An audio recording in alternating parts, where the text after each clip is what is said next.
Bibi, sa taglay niyang kulit, tsak ika'y mapapaibig. Ang bibi mo at ang bibi ko. Love you! Love you, pare.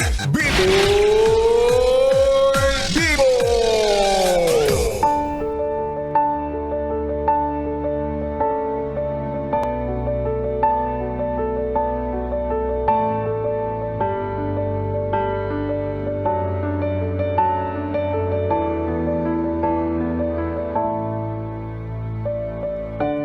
Gandang gabi, Bibi. Ako'y nagbabalik, DJ B-Boy Bibo, para sa ating BB Time tungkol sa usaping traiduran.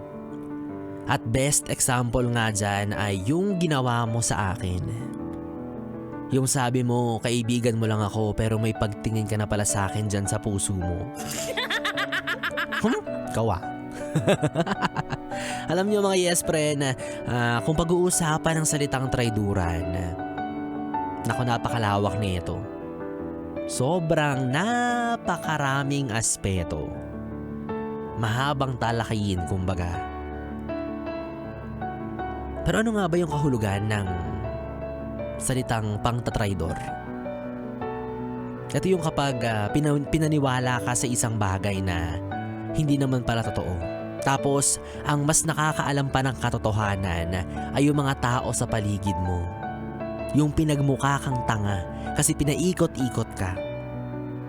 Tapos sa bandang dulo, ipapahama ka pala niya. Pinsan niya ng pangloloko, pamamlastik at panglilinlang. Na kahit bali-baliktarin mo, hindi tama. Kasi diba kadalasan, yung mga walang kamalay-malay, sila yung nabibiktima, sila rin yung kawawa.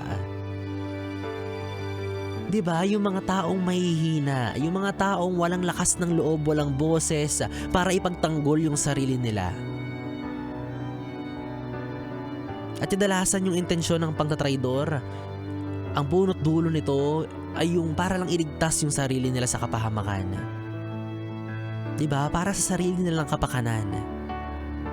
Kaya yung mga taong ganito, hindi lang sila basta manloloko, mga selfish rin sila. Na hindi na baling malagay ka sa alanganin basta sila safe pa rin. Ganon. And again, hindi po tama yun. At kung para sa'yo may nakukuha kang magandang kapalit dyan sa ginagawa mo, pues itigil mo na yan. Kasi ibang tao yun na peperwisyo mo. At kung hindi man yung mismong taong niloloko mo yung makakagawa ng paraan para magantihan ka, gusto ko lang ipaalala sa'yo na meron tayong tinatawag na karma. Diba? Hindi ka ba nakokonsensya? Lalo na ikaw na malapit sa'yo yung tao, close sa'yo yung taong ginaganyan mo, yung taong tinatraidor mo, niloloko mo. Ito yung pinaka-disappointing sa lahat no? Yung nagmula yung betrayal sa taong hindi mo inaasahan.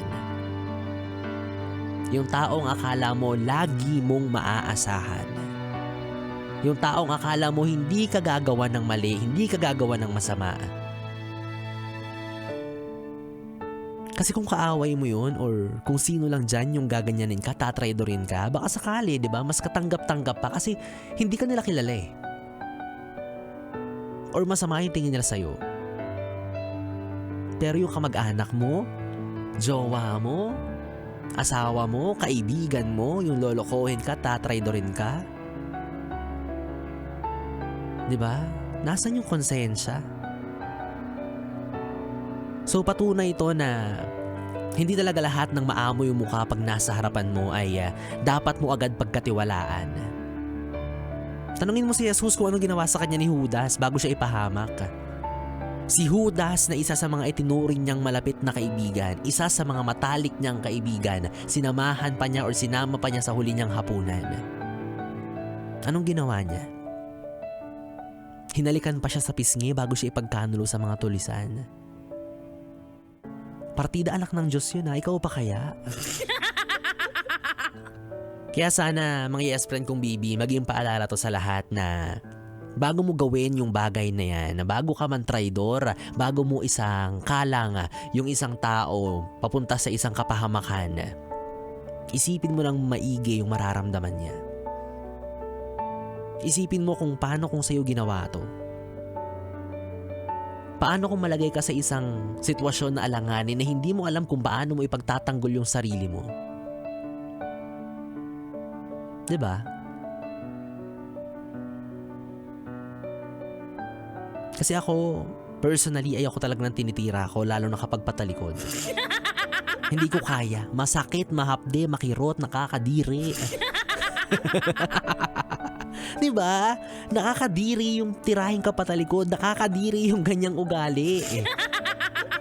Yung walang sabi-sabi, bigla na lang isasaksak sa'yo yung kutsilyo, diba? Huwag ganun. Ang ayos-ayos kong humarap sa'yo bilang tao tapos kapag nakatalikod na ako, tataraydorin mo ko? Ay? Diba? Hindi makatao kapag ganyan. Magpaalam kayo, magsabi kayo, okay lang naman yun. Diba kung prontahin mo ng harap-harapan yung taong meron kang issue, okay lang yun. Hindi yung kung kailan nakatalikod na siya, dun mo siya titirahin. Tapos kapag nakaharap siya na parang ang bait-bait mo, wow!